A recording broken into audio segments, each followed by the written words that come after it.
Bonjour et bienvenue, voici notre tour d'horizon économique, géopolitique et boursier. Nous sommes le mercredi 24 mai.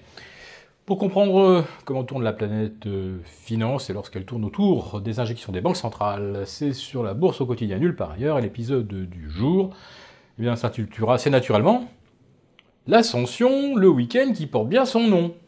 Et oui, car on espère bien que l'ascension des marchés va se poursuivre, en tout cas à Wall Street, ça y est, on a effacé le trou d'air du 17 mai dernier, nous voici revenus sur les sommets, 21 000 sur le Dow Jones, 2400 sur le S&P, 6150 sur le Nasdaq, il ne s'est rien passé. Monsieur Trump n'est pas décrédibilisé, Monsieur Trump ne commet aucune erreur de jugement géopolitique. Rappelez-vous qu'il mettait en avant et qu'il pointait le danger terroriste iranien. Et dès le lendemain, c'est un attentat revendiqué par Daesh qui fait 22 victimes à Manchester. Dans un monde aussi bien gouverné, qu'est-ce qui pourrait mal se passer? Alors c'est vrai, je vous fais un petit clin d'œil, que ce qui pourrait mal se passer, eh bien je l'évoque assez largement dans mon bouquin Fake News, où j'évoque aussi cette espèce d'obsession américaine, anti-russe, pro-saoudienne, qui fait qu'on ne solutionnera probablement jamais la question du terrorisme à ce compte-là.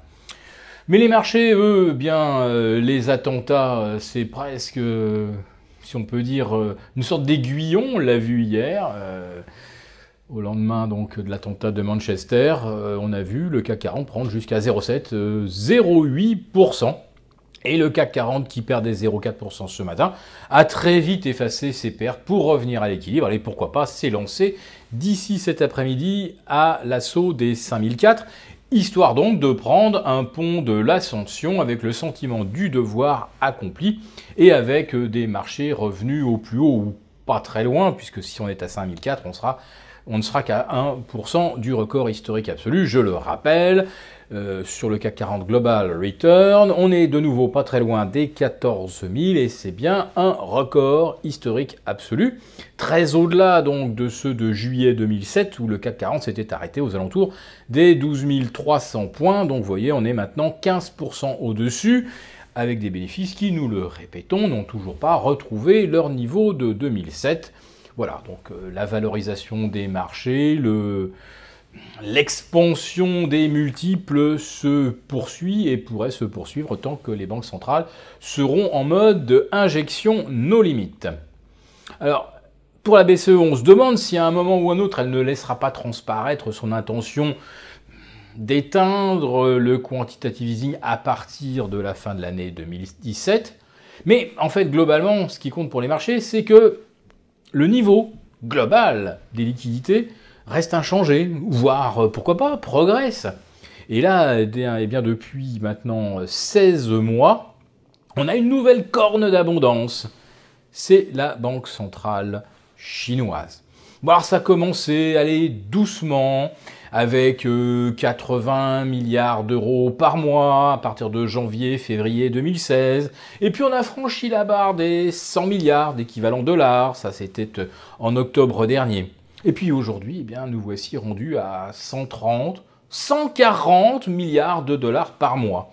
Alors c'est vrai qu'à l'échelle de l'économie chinoise, ces 140 milliards ne paraissent pas plus considérables ou beaucoup plus considérables que les 60 milliards de la BCE, sauf que l'économie chinoise, c'est 9 000 milliards de PIB, et l'économie européenne, c'est un peu plus du double. Enfin, je parle de la zone euro.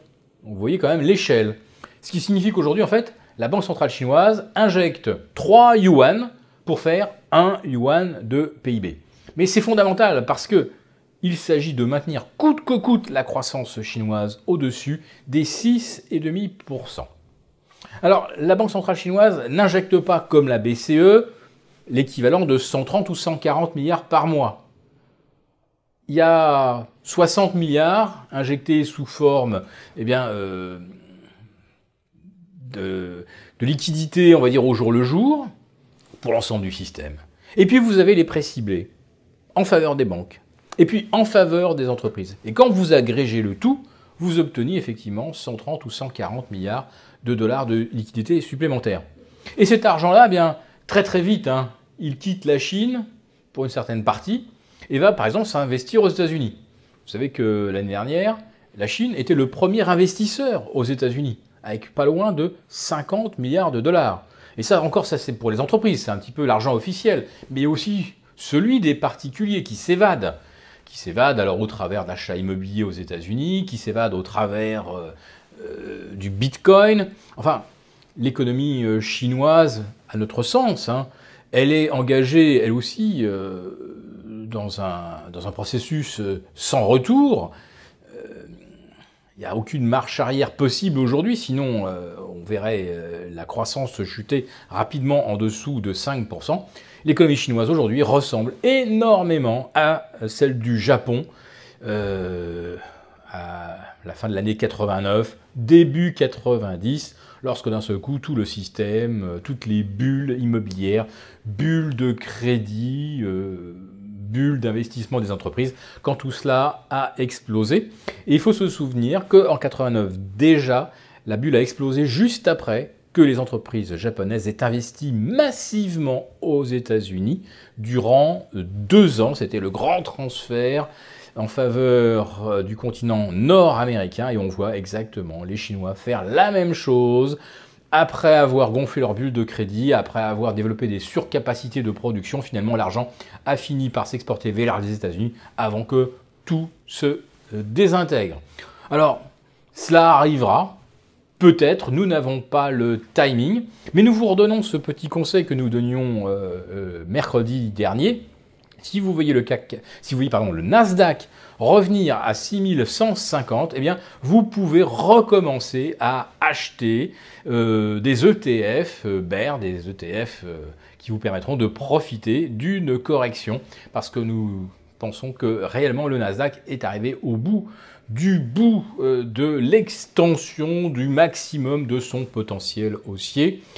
Pour le S&P, vous le savez, il y a peut-être encore de la place pour aller chercher 2450. C'est-à-dire, même si vous couvrez le S&P à 2400, à 2% près, on ne doit pas être très loin du sommet historique, du maximum du possible.